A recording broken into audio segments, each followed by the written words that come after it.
नमस्कार। मैं आशा करता हूं कि आप सभी बहुत बढ़िया होंगे। शिवम गंधर्व नाम है मेरा और आज के सेशन में मैं डिस्कस करने जा रहा हूं mechanical properties of solid. Okay, तो ये जो मैकेनिकल प्रॉपर्टीज ऑफ सॉलिड है 11th क्लास की सेकंड बुक का पहला चैप्टर है। ओके, तो आइए डिस्कस करते हैं। सबसे पहले हम डिस्कस करेंगे कि इस चैप्टर में हम क्या क्या कुछ पढ़ने वाले हैं।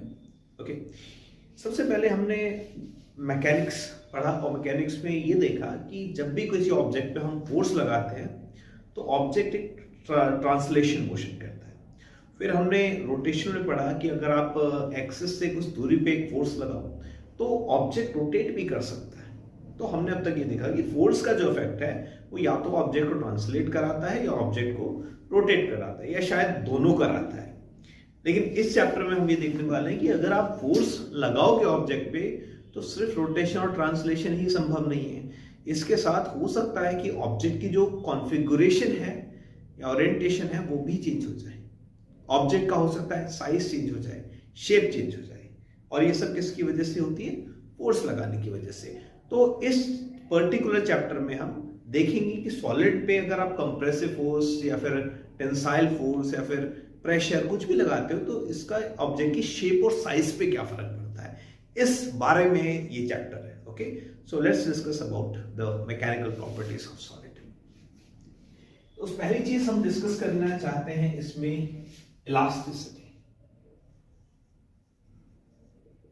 इलास्टिसिटी, ओके, तो इलास्टिसिटी क्या होती है ऑब्जेक्ट में? किसी भी सॉलिड का इलास्टिक बिहेवियर क्या होता है? तो इलास्टिक जो वर्ड है वो आप इस वर्ड से परिचित होंगे।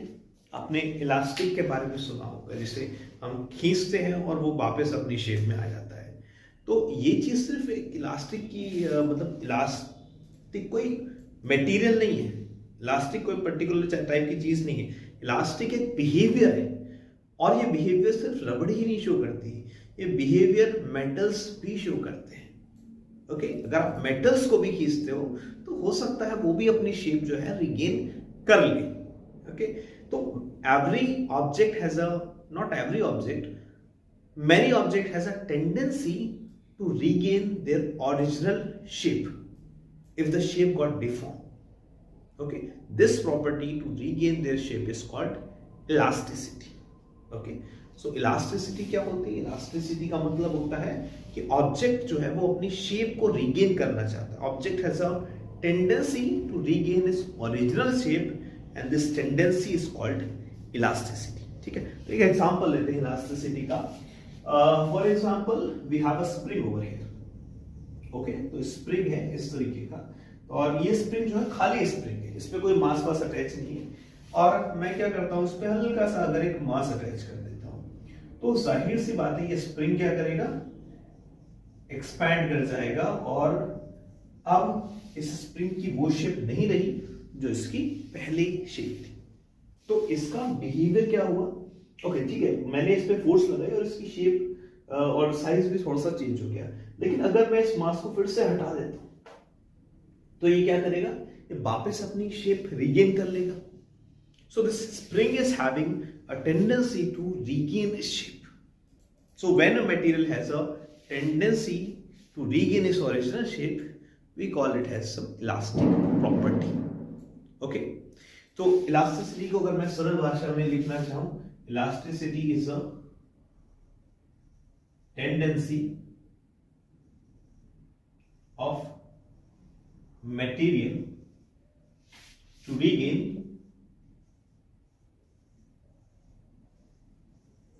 its original shape.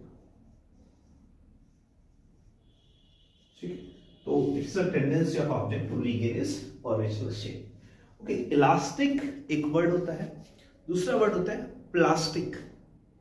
प्लास्टिक सुन के आपके दिमाग में आ होगा कि जो छोटी मोटी चीजें होती हैं, टूथब्रश और जो नहाने वाला मग्गा होता है, ये सारे प्लास्टिक मटेरियल के बने होते हैं।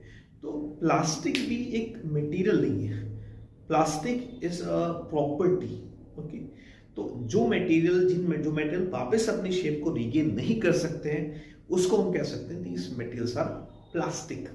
जैसे कि दो एग्जांपल लेते हैं। एक स्प्रिंग आपने लिया, स्प्रिंग को खींचा और जब खींच के छोड़ा तो उसने अपनी शेप को वापस रीगेन कर लिया।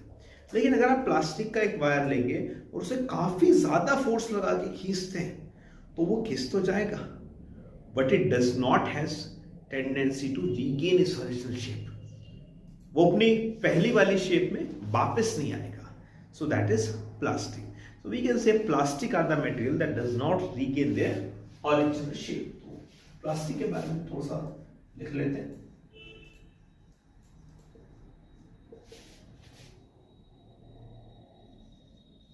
Material that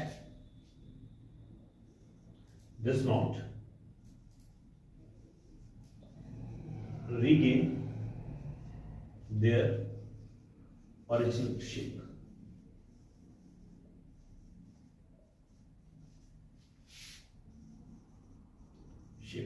तो इस पर्टिकुलर चैप्टर में जो मैक्सिमम डिस्कशन होगा वो इलास्टिक बिहेवियर पे होगा, मटेरियल की इलास्टिक बिहेवियर पे होगा कि अगर मटेरियल पे हम फोर्स लगाते हैं तो वो कैसे अपनी शेप को रिगेन करता है, अगर वो एक्सपैंड होता है तो वो कितना एक्सपैंड होता है। ये सारी चीजों को हम आज के सेशन में डिस्कस करने वाले हैं। Okay, so first thing that we are going to discuss is stress.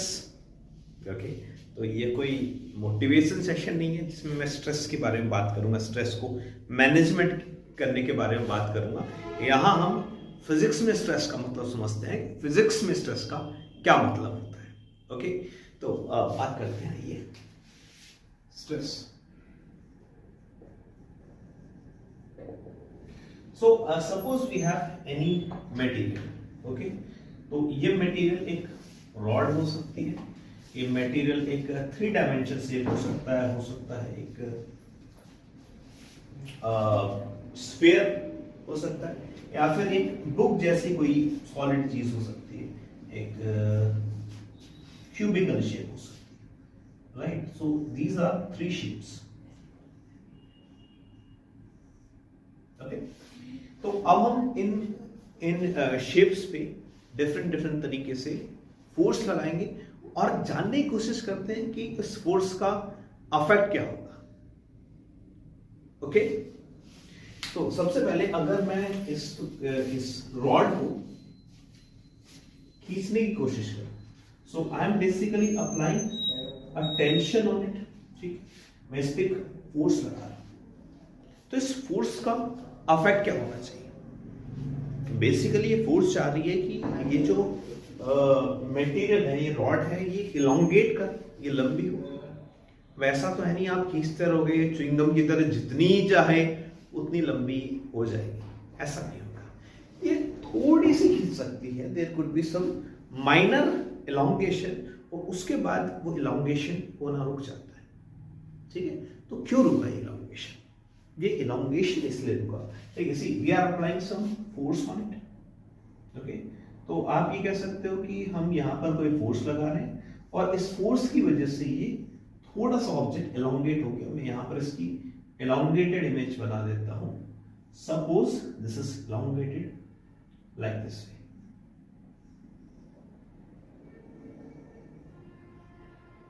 Okay, थोड़ा सा एलोंगेट हो गया। मान लीजिए इसकी ओरिजिनल लेंथ जो है वो L है और अब इसकी लेंथ जो है वो है L प्लस DL, और DL इसकी वो लेंथ है जो थोड़ी सी इलोंगेट, मतलब जो इलोंगेटेड लेंथ है, दैट इज DL। ठीक है, अब क्या होगा, ये फर्दर इलोंगेट नहीं कर रहा, लेकिन फोर्स तो आप अब भी लगा रहे हो। तो क्यों नहीं इलोंगेट कर रहा? इलोंगेट इसलिए नहीं कर रहा क्योंकि इसको इलोंगेशन से रोकने के लिए भी अंदर की तरफ एक फोर्स लग रही है, right. So there is a force developed, extra force developed between the molecules, और ये जो अंदर डेवलप हुई फोर्स है ना, वो इस फोर्स को मैनेज करने की कोशिश कर रही है, इस फोर्स के जो इफेक्ट है उसको मैनेज करने की कोशिश कर रही है। या आप ये कह सकते हो कि अगर आप ये फोर्स हटा लो तो अंदर वाली जो फोर्स है उसकी शेप को रिगेन करने की कोशिश कर रही है, रिस्टोर करने की कोशिश कर रही है। तो ये जो restoring force per unit area है this is called the stress, right? So stress is the, we can write it over here. What is stress? Stress is the restoring force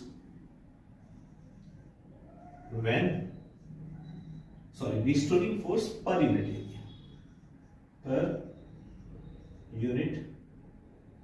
area, when the configuration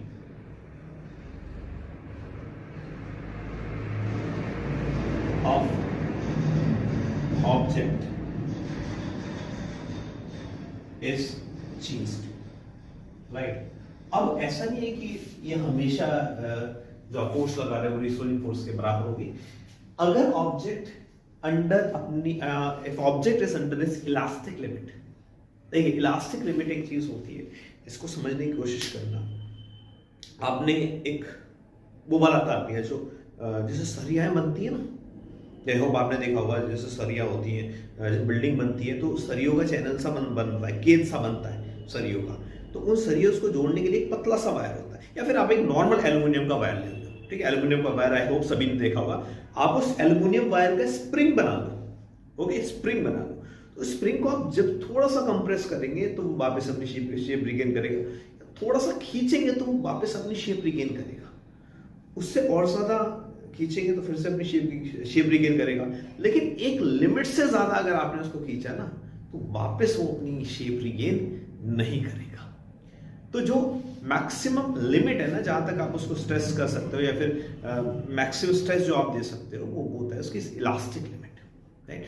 तो हम यहां पर एक word use कर रहा हूं, elastic limit, the restoring force per unit area when the configuration of the object is changed under this elastic limit,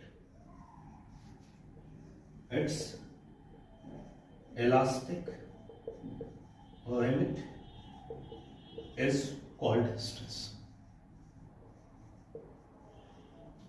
Okay, so stress is the restoring force per unit area. Okay? कई बार बच्चे इसको confuse कर जाते हैं कि ये वो force है जो आप ऑब्जेक्ट पर लगा रहे हो, फोर्स पर यूनिट एरिया, ठीक है, ये लगाने वाली फोर्स नहीं है, that is basically pressure.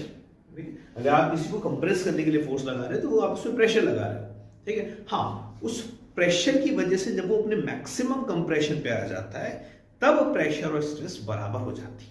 But आप ये नहीं कह सकते कि स्ट्रेस प्रेशर है। क्यों नहीं कह सकते? क्योंकि अगर आप किसी ऑब्जेक्ट को कंप्रेस कर रहे हो तो प्रेशर अंदर की तरफ लग रहा है, लेकिन जो स्ट्रेस है वो बाहर की तरफ उसको धक्का देने की कोशिश कर रहा है। So they are not basically same, right? तो अगर आप ऑब्जेक्ट की कॉन्फ़िगरेशन चेंज करो तो उस कॉन्फ़िगरेशन को वापस सही करने के लिए जो स्ट्रेस लगता है या फोर्स पर यूनिट एरिया लगती है, that is called stress. Okay, so I hope stress is clear to you. अब ये तो था लाइक रॉड के केस में। अब मैं बात करूंगा किसी 3 डायमेंशन स्पेस के केस में। तो इसकी शेप चेंज करने के लिए आपको इस पे प्रेशर लगाना पड़ेगा, तो प्रेशर के अंडर ये कंप्रेशन करेगा और उस कंप्रेशन की वजह से कंप्रेशन की वजह से जो अंदर स्ट्रेस डेवलप होगा ना, that is the stress in this 3D shape, ठीक है। तो यहां पर भी क्या है कि जो शेप चेंज हुई उस शेप को रीगेन करने के लिए स्ट्रेस लगेगा, दैट इज स्ट्रेस। ओके, जो फोर्स लगेगी per unit area, that is stress. अच्छा, उसके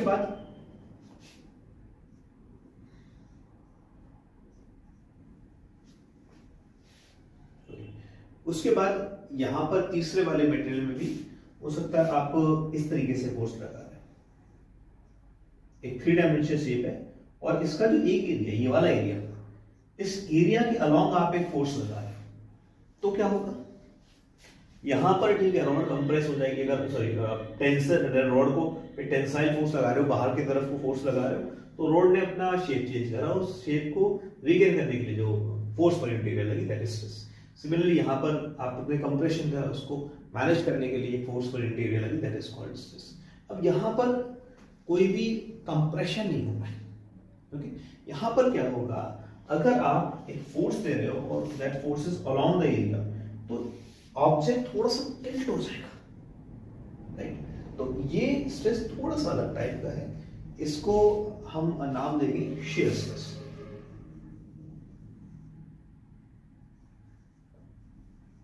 तो बेसिकली हो क्या रहा है कि आपने एक फोर्स दी, उस फोर्स की वजह से ये ऑब्जेक्ट थोड़ा सा टिल्ट हो जाएगा। The shape of the object would be some way like this.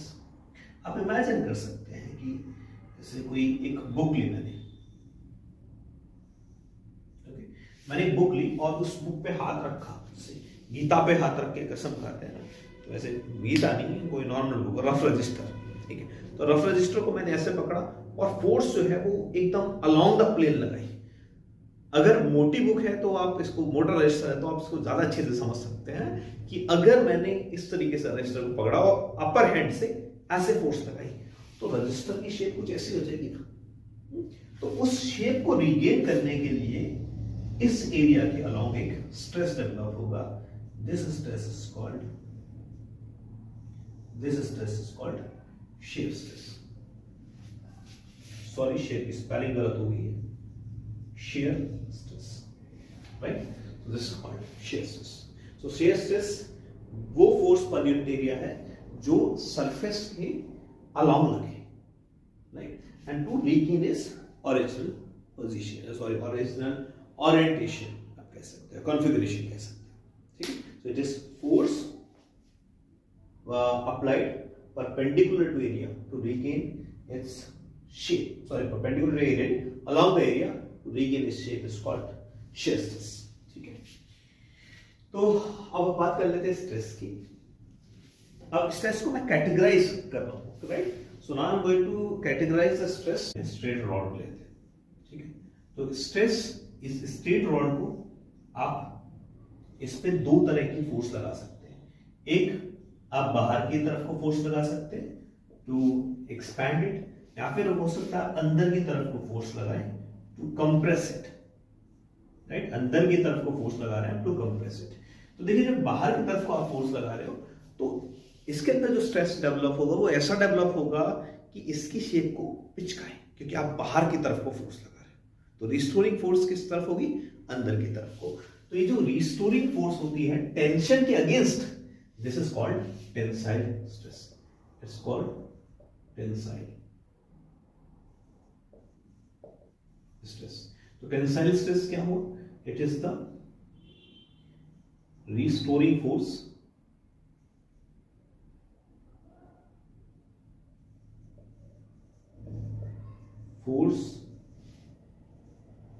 Per unit area against the tension,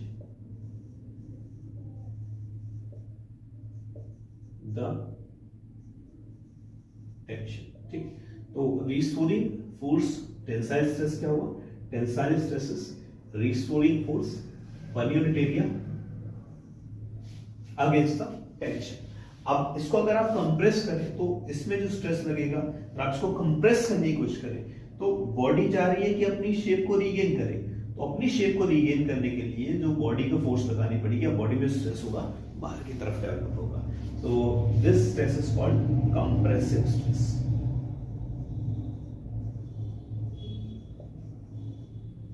So what is compressive stress? It is restoring force per unit area against the compression. तो ये compression के against force, right. तो ये मत समझना कि आप इसको कंप्रेस कर रहे हो तो आप कौन सी स्ट्रेस लगा, आप नहीं लगा रही है, आप तो एक प्रेशर लगा रहे हो। जो प्रेशर की वजह से, प्रेशर से क्या हुआ? शेप चेंज हुई, और शेप चेंज होने की वजह से उसके अंदर एक स्ट्रेस डेवलप हुआ। That is called the compressive stress. So tensile stress, compressive stress, and these, the set of these stress is called longitudinal stress, ठीक है। तो दोनों मिला के ही एक अलग कैटेगरी बनाते हैं, this is called longitudinal stress. तो लॉन्गिट्यूडनल स्ट्रेस के ही सब पार्ट है।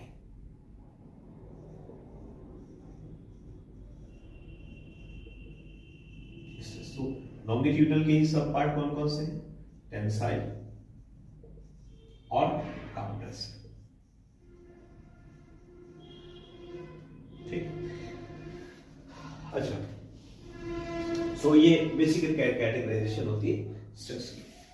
अब बात करते हैं कि ये स्ट्रेस किस वजह से डेवलप हुआ। आपने इस ऑब्जेक्ट की कॉन्फ़िगरेशन चेंज की, तो कॉन्फ़िगरेशन चेंज को क्या बोलते हैं, इसको भी समझ लेते हैं। स्ट्रेन,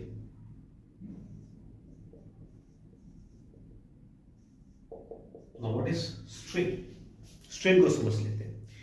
देखिए होता क्या है कि अगर आप किसी भी ऑब्जेक्ट की कॉन्फ़िगरेशन को चेंज करने के लिए कुछ फोर्स लगा रहे, जैसे हमने कई बार एग्जांपल डिस्कस कर लिया, एक ऑब्जेक्ट है, आप इसको एक्सपैंड कर रहे हो, तो एक्सपेंड करने के लिए फोर्स लगा रहे हैं, तो फोर्स लगाओगे तो एक्सपेंड हो जाएगा थोड़ा सा। तो ये मान लीजिए इसकी ओरिजिनल लेंथ थी L, और अब इसकी ओरिजिनल लेंथ कितनी हो जाएगी, L plus DL। Okay, now this length is L plus DL। ठीक है, तो इसकी कॉन्फ़िगरेशन में चेंज कितना है, मतलब लेंथ में चेंज कितना है, लेंथ में चेंज आया है DL, और ओरिजिनल लेंथ कितनी थी, कितनी थी, L। तो ये change in length upon original length, या change in configuration upon original configuration, इसी को हम क्या बोलते हैं, strain. So strain can be the ratio of, strain can be the ratio of change in configuration to the original configuration.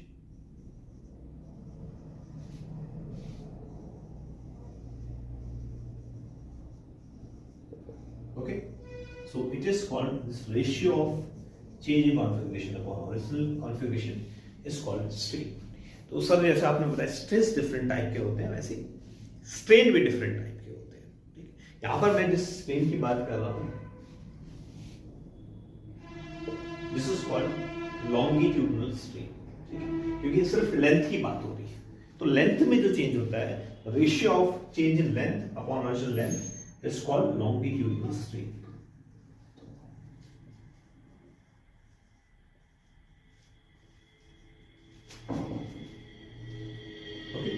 बहुत अलग अलग तरह के स्ट्रेन होते हैं, हम डिस्कस करेंगे। उससे पहले हम डिस्कस कर लेते हैं Hooke's law. Okay, so let's discuss Hooke's law. तो हम स्ट्रेस के बारे में जान चुके हैं, लॉन्गिट्यूडनल स्ट्रेस के बारे में जान चुके हैं, लॉन्गिट्यूडनल स्ट्रेन के बारे में जान चुके हैं। अब हम देखेंगे क्या दोनों में कोई रिलेशन होता है क्या, और रिलेशन होता है तो वो क्या रिलेशन होता है, इस चीज को डिस्कस करते हैं। तो एक साइंटिस्ट थे हुक्स, जिन्होंने दोनों में रिलेशन दिया, तो एक लॉ दिया इन्होंने, हुक्स लॉ।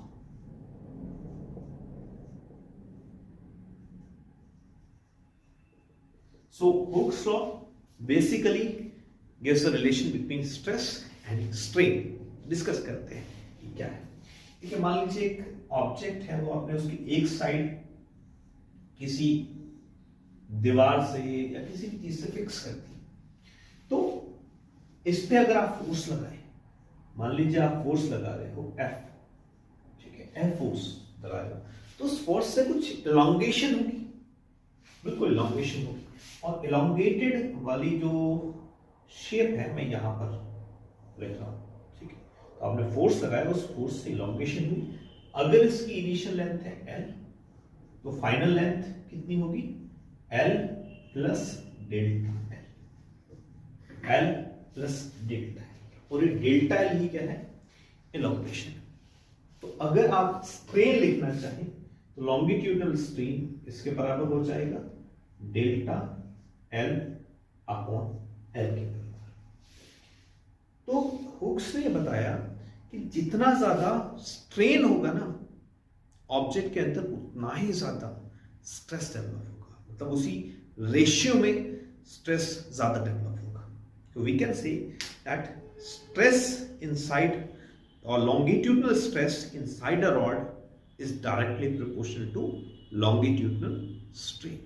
ठीक है, तो हम ये कह सकते हैं कि stress, longitudinal stress is directly proportional to longitudinal strain. इसमें कई बार बच्चों का डाउट आ जाता है कि सर अगर हम ये बात बोल दें कि लॉन्गिट्यूड स्ट्रेस ज्यादा होने से स्ट्रेन ज्यादा होगा, तो क्या ये बात सच होगी? सोचिए सर, आप नहीं कह सकते बात सच होगी। कारण ये है कि अगर आप इसमें स्ट्रेस देखिए तो आप इलॉन्गेशन कर रहे हैं बाहर की तरफ, ठीक है, और उस इलॉन्गेशन से जो स्ट्रेन डेवलप हो रहा है वो कहां हो रहा है? अंदर की तरफ हो रहा है। तो ऐसा नहीं है कि इस स्ट्रेन की वजह से ये लंबाई खींची ना, ये लंबाई खींची तो इसमें स्ट्रेन, सॉरी, लंबाई खींची तो इसमें स्ट्रेस डेवलप हुआ। तो ऐसा नहीं स्ट्रेस की वजह से स्ट्रेन है, आपने पहले खींचा, स्ट्रेन हुआ और स्ट्रेन की वजह से अंदर स्ट्रेस हुआ, क्योंकि stress is restoring force per unit area. तो इस रिस्टोर तो ये तभी करेगा ना जब खींचेगा या दबेगा, तभी तो रिस्टोर करने की कोशिश करेगा। So that's why we say that stress is directly proportional to strain. अब ये प्रोपोर्शनल है तो कुछ ना कुछ प्रोपोर्शनैलिटी कांस्टेंट भी होगा। तो लॉन्गिट्यूडनल के केस में जो प्रोपोर्शनैलिटी कांस्टेंट होता है वो होता है gamma, and this gamma is Young modulus. So constant of proportionality is gamma. इस गामा को हम क्या बोलते हैं? Young's modulus.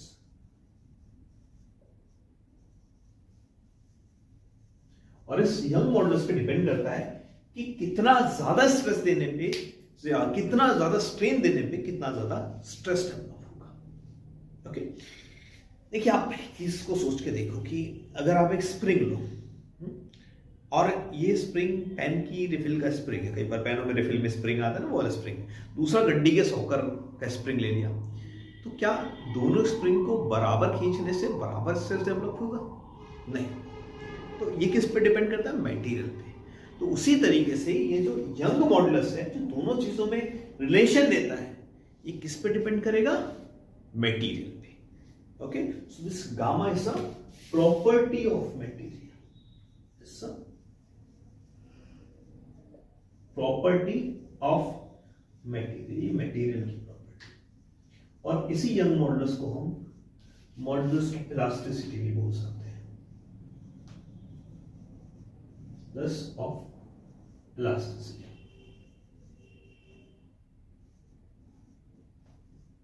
ठीक है, चलिए अब इसको थोड़ा सा हम एक दो इक्वेशन इससे ड्राइव कर लेते हैं, जिन इक्वेशन से हमें न्यूमेरिकल सॉल्व करने में सहायता मिलेगी। हमें ये पता है कि stress is equal to young modulus into strain. तो स्ट्रेस को हम लिख सकते हैं force upon area, young modulus, और स्ट्रेन को लिख सकते हैं change in length upon original length. तो force can be written as, आप इस ए को ऊपर लेके चले जाइए तो ये आ जाएगा A gamma upon N into delta X. और अगर मैं स्प्रिंग की बात करूं तो स्प्रिंग में क्या होता है? F is equal to kx। यानी कि स्प्रिंग पे जब आप फोर्स लगाते हो तो उसकी वजह से क्या होता है? स्प्रिंग पे फोर्स लगाते हो उसकी वजह से इलॉन्गेशन होता है। तो सेम चीज जो है इस मेटल रॉड के साथ हो रही है। जब इसे फोर्स लगा रहे हो तो क्या हो रहा है? इसके अंदर इलॉन्गेशन हो रहा है, डेल्टा है। तो हम ये कह सकते हैं कि this A gamma by L is the is equivalent to K in case of spring. तो जैसे स्प्रिंग में K होता है वैसा ही वो काम यहां पर कौन करता है? A gamma over L। ठीक है, अच्छा अब आपने बोला था कि सर ये फोर्स अपॉन एरिया, तो वो स्ट्रेस नहीं है जो उसके अंदर डेवलप हुआ, ये वही स्ट्रेस है। कब? जब ये मैक्सिमम इलॉन्गेट हो चुका है। तो जब मैक्सिमम इलॉन्गेशन हो जाती है ऑब्जेक्ट की, तो ये फोर्स पर यूनिट एरिया ही इसके अंदर के स्ट्रेन के बराबर होता है। अच्छा, अब आपके दिमाग में आ रहा होगा सर स्प्रिंग में एक पोटेंशियल एनर्जी भी स्टोर होती है। पोटेंशियल एनर्जी क्या होती है? याद करो, the energy because of the change in position और configuration is called potential energy. Energy by virtue of position configuration is called potential energy. तो यहां पर भी आप इसकी कॉन्फिगरेशन चेंज कर लो तो यस, इसके अंदर एक पोटेंशियल एनर्जी स्टोर हो जाएगी। तो उस पोटेंशियल एनर्जी का जो फॉर्मूला रहेगा, पोटेंशियल एनर्जी किसके बराबर होती है? स्प्रिंग की पोटेंशियल एनर्जी किसके बराबर होती है? हाफ के एक्स स्क्वायर। तो यहां पर जो काम के स्प्रिंग में करा वो यहां पर कौन करा? ए गामा अपॉन एल। तो इसका फॉर्मूला जो आ जाएगा वो आ जाएगा हाफ के का काम कौन कर रहा है? A gamma by L into delta L का whole square. So this is the potential energy stored when an object is or when a rod is stretched. ठीक है. अच्छा, ओके, तो ये पोटेंशियल एनर्जी का फॉर्मूला हो गया.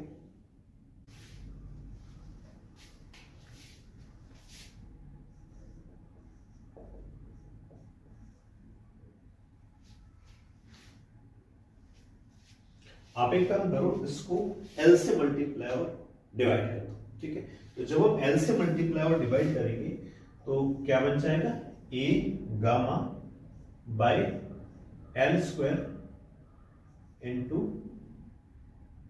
डेल्टा L का होल स्क्वायर.